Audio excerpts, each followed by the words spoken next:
go. Good evening, everybody, to round 2, the AFL 2012, and coverage from AFL Wit and Wisdom. Well, what a finish to round 1 with the bash, the big bash in Perth, where we saw the Fremantle represented in the purple corner with Hayden Ballantyne, and in the blue corner we had the well hooped Matty Scarlett. And combination of 5 legs tells the story, and of course Fremantle went away with the chocolates. How important that's going to be for the rest of the season is going to be resolve itself next Monday, I believe, when Hawthorn play their nemesis Geelong without Scarlett. Will the Buddy Show roll on and be a force as a result?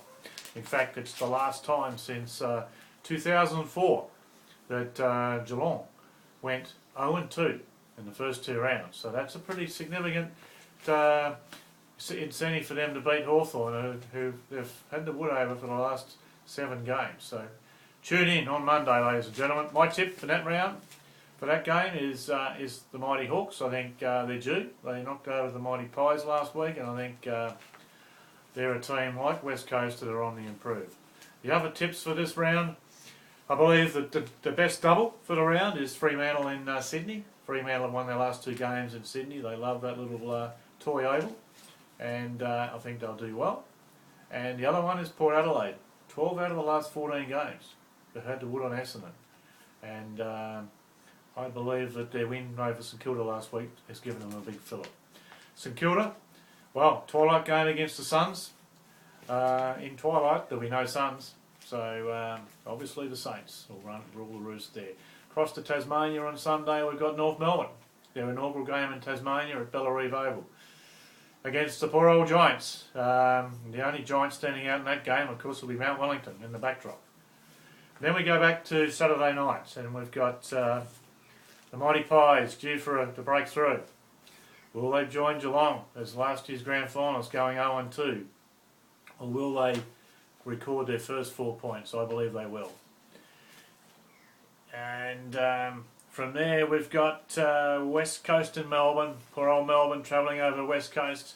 They'll need to fly the flag this week, but West Coast are a very, very awesome opponent.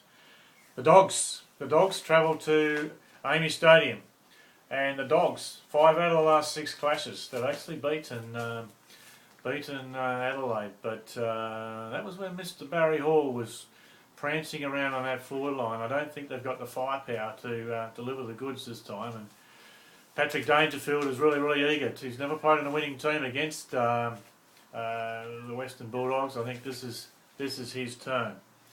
And of course we can roll the camera all the way back to this Thursday night, Easter Thursday, the big clash at the Gabba, with the Lions who played the Melbourne team that turned up in body but not in soul last week at the MCG. It was a big win for Brisbane. They did look impressive.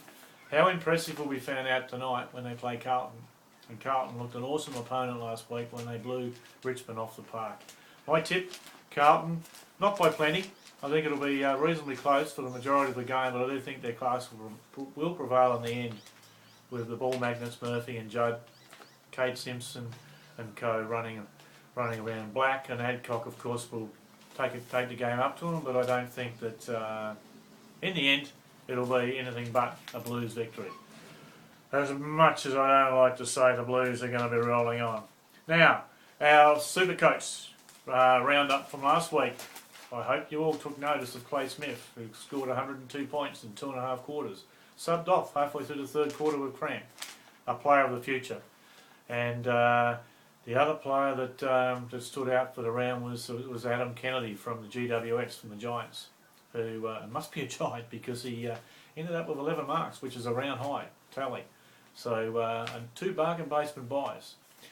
The other one that's an established player that stood out for the round, and I believe if you haven't got him in your team, keep an eye on him, and that's Brent Stanton. I think Brent Stanton will be looks like he's in for a very good year this year, along with the fullback, Mr. Fraser, who's Whew, gee, isn't he he's a super player at 37 years, the grand old man of footy. Alright, so that's it everybody for this week. I think we'll leave Mark Neeld and the racial slurs alone. I think we've had enough topics and there's been enough said around that at the moment. I just hope that they can pick themselves up this week and put in a good performance and fly the flag over in Perth, even though they mightn't come home with the points. Just show a little bit more respect for Jimmy Steins, because last week was an absolute disgrace. Alright ladies and gentlemen, I hope you all have a happy and a safe Easter, and I'll sign off with my trademark saying, go Pies, yes! Now make sure you save it.